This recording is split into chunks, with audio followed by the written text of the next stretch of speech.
ఇప్పుడు మీరందరూ ఇట్లా పూజలు ఇవన్నీ చేస్తారు కదా గురూజీ. హ్మ్. సడెన్‌గా ఆపేసారనుకోండి ఈ హ్మ్. దేవతలకు పూజలు చేయడం.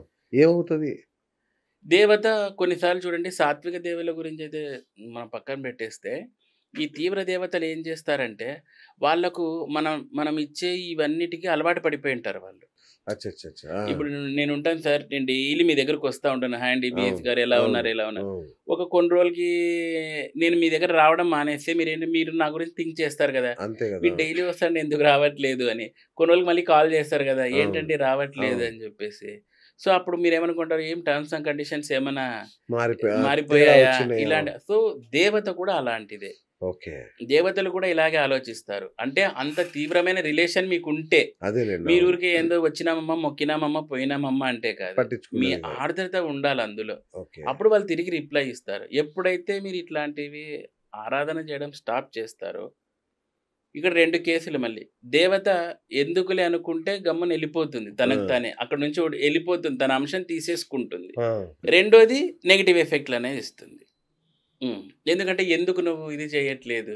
ఎందుకంటే తీవ్ర దేవతలు ఎప్పుడు కూడాను ఒక రకమైన వైబ్రేషన్‌లో ఉంటారు వాళ్ళు. ఓకే. వాళ్ళకి కొన్ని కావాల్సిండేది. అవి మనం అచ్చచ్చ! ఇవ్వాల్సిండేది. అచ్చచ్చచ్చ! నువ్వెందుకు స్టాప్ చేశావు? అనే దాన్ని ఒక ప్రచోదనం చేసి మన చేత అవి రిటర్న్ తెచ్చుకునే ప్రయత్నమన్నా జరుగుతుంది. ఆ! లేదంటే అక్కడి నుంచి వాళ్ళు వెళ్ళిపోతారు. వెళ్ళిపోయినప్పుడు ఇంక మీకు అతలాకుతలం అనేది ఒక రకంగా స్టార్ట్ అవుతుందన్నమాట. వెళ్ళిపోవడం వరకు ఓకే గురూజీ. ఇప్పుడు మీరో మాట అన్నారు ప్రతికూల శక్తులు అని కొన్నుంటాయి దాంట్లో అని. అవి సాధకుడినే మింగేస్తాయని గూడా అంటారు. నిజంగా అలా యాహ్! జరుగుతుందా? సమ్‌టైమ్స్ ఎందుకంటే ఇప్పుడు చిన్నమస్తాదేవి ఆరాధన తీసుకోండి. అవును. ఈమె భయంకరమైన క్షుద్బాధ పీడిత దేవత. హ్మ్. ఓకే. క్షుద్బాధం అంటే ఆకలి.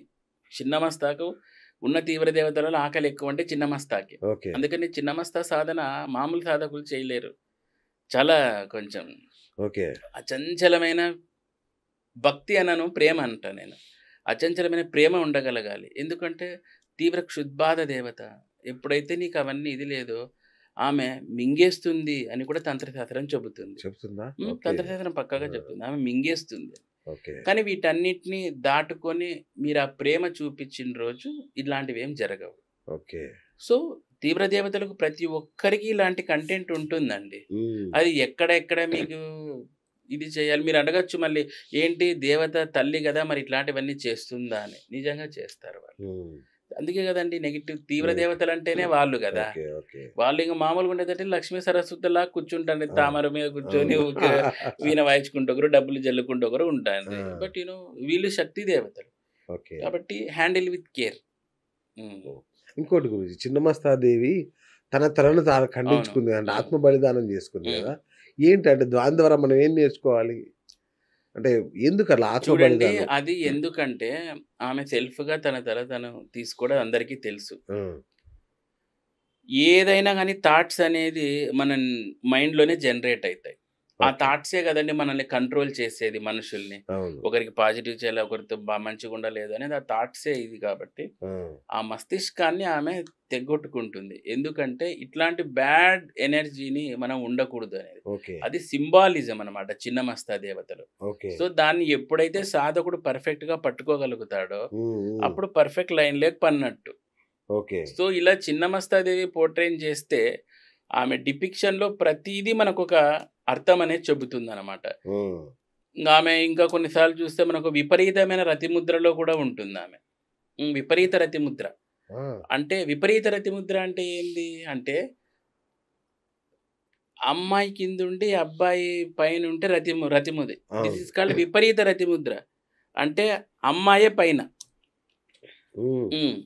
లేడీ పైనుంటది. ఆ! జంట కిందుంటది. దిస్ ఈస్ కాల్డ్ విపరీత రతిముద్ర. అబ్బో! ఆ!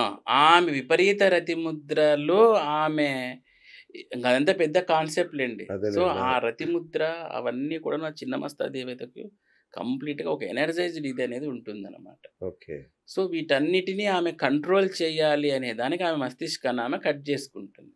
అచ్చచ్చచ్చ! హ్మ్. ఓకే. So, okay. అలా మనము ఈమె డిపిక్షన్‌ని కూడా మనం అలా అర్థం చేసుకోవాల్సుంటుంది. ఈ నీలాచల్ కొండ అంటారు గదా! ఏంటి గురూజీ అదంతా దానికేంటి? నీలాచల్ పర్వతం. ఆ!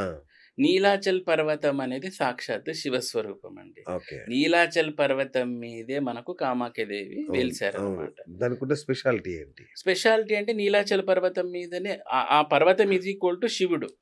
అచ్చా. సో శివుడి మీద అమ్మవారు కొలువై ఉన్నారు. ఆ ఓహ్! నీలాచల పర్వతాన్ని అలా మనం అర్థం చేసుకోవాల్సి ఉంటుంది. ఈ వీర సాధన అంటారు కదా గురూజీ, దశ హ్మ్. మహావిద్యల్లో. అది మీరు చేశారా? అహా! లేదండి.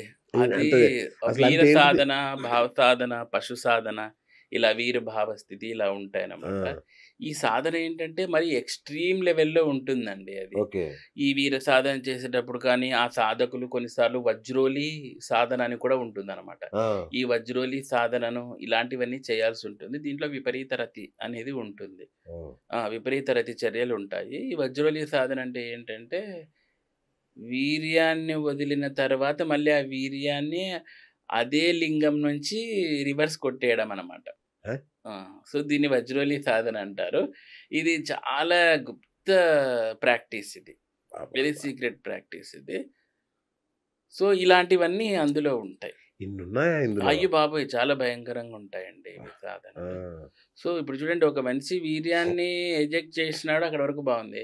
మళ్ళీ దాంట్లో నుంచే దాన్ని ఇది చేయడం అనేది సో, ఇదంతా డిఫరెంట్‌గా ఉంటుంది. అంటే ఒక స్ట్రా లాగా ఆ! నెట్లా పీలుస్తాము. వెనక్కి. వీర్యాన్ని వదిలి మళ్ళీ రివర్స్ ఆ! తీసుకోవాలి. సాధ్యమేనా అది? చేస్తారా? వజ్రోలి సాధన చేసిన వాళ్ళు చేస్తారండి. వా! వా! అంటే అంత తీవ్రమైన సాధన ఏదో తంత్ర అంటేనే మనం సెక్స్ ఇది గదేలే. అనుకుంటారండి. నో, ఆ! No, no. Lot of subject inbuilt ఉంటుంది అందులో. ఆ! అది ప్రాక్టీస్ చేసే వాళ్ళకి తెలుస్తుంది. వా! ఇలా ఇప్పుడు వడపప్పు పాయసం బ్యాచ్ ఉంటారు కదా! వీళ్ళకి ఇవన్నీ అర్థం కావండి. సో, వాళ్ళు ఎంతున్నా వాళ్ళ దాంట్లో వాళ్ళు ఉంటారు. వాళ్ళకి హ్మ్. ఎట్లా అంటే ఒక్కొక్కసారి తంత్ర అంటేనే ఒక పెద్ద బూచ్ అనమాట. అమ్మ అవును. బాబోయ్! దీంట్లో బలులు ఇవన్నీ ఉంటాయి. No, no, no. This is also one of the way to reach the god okay. And get the final salvation state అంటే మోక్ష స్థితి. Okay. Okay. Yeah! Okay. Hmm. అట్లాగే ధూమావతి దేవి అని ఉంటారు గదా! ఆమెను అమంగళకారిణి అంటారు. హ్మ్. మరి అమంగళకారిణి పూజిస్తే మంగళం ఎలా జరుగుతుంది? అదే ఆమె స్పెషాలిటీ. అయ్! అటువంటి నెగెటివ్ ఎఫెక్ట్స్ మీకు రాకోకుండా చేయడానికి ఆమె స్వరూపం ఉంటుందలా. ఓహ్! ఆ! అంతే గదండీ! ఇప్పుడు ముల్లుని ముల్లుతోనే తీయాలంటాం. అచ్చా! సో, మనలాంటి నెగెటివ్ ఎఫెక్ట్స్ అట్లాంటి నెగటివిటీ దేవతతోనే తీసేసుకోవాలనమాట. సో, ఓహోహో! That is the power of Dhumavati దేవత. ఇప్పుడు కామాఖ్య ఆలయంలో ఆహ్, రహస్య శక్తి మార్గాలు ఉంటాయని అంటారు. హ్మ్. భూగర్భ శక్తి మార్గాలు ఏవో ఉంటాయి. అంటే పవర్ సోర్సెస్ లాగా. ఏంటవి గురూజీ? సార్ నాకు తెలిసయితే ఇవి ఊరికే చెప్తా ఉంటారండి. అచ్చా! రహస్య మార్గాలున్నాయి, ఆ! లోపల ఇన్ని వాకిళ్ళున్నాయి ఇవన్నీ. నాకు తెలిసి ఇవన్నీ అయితే లేవు. ఓకే. ఎందుకంటే కామాఖ్య నాకు కొట్టిన పిండి. ఆ! ఎన్నో సార్లు అక్కడ పండితులు అంత క్లోజ్. నాకు ఊరికే డైరెక్ట్‌గా వెళ్లి అక్కడ అమ్మవారి దగ్గర అవును. దర్శనంకెళ్ళి తిరిగి అక్కడంతా లోపల తిరుగుతా ఉంటాను. నాకు ఎక్కడ గాని ఇట్లా రహస్య మార్గాలయితే నేను లిటరల్లీ నేనెప్పుడు చూడలేదు. ఓకే. ఓకేనండి. శక్తి అనేది అక్కడ ఉంటుంది పక్కా. ఓకే. కానీ అంత ఏదో మనకి యూట్యూబ్‌లో చెప్పినట్టు ఆ! ఇలాంటివైతే గిన అలాంటివేముండవు. ఓకే. రహస్య మార్గాలు ఇలాంటివేముండవు. ఓకే. ఓకే. బట్ సమ్‌హౌ అది ఇంగా కామాఖ్య గురించి ప్రత్యేకంగా చెప్పనక్కర్లేదు. అంతటి అద్భుతమైన శక్తి. ఇక్కడ వరకైతే చెప్పగలను. రహస్య మార్గాలు అవైతే నేను ఇంతవరకు ఏముండవు. చూడలేదు. ఓకే.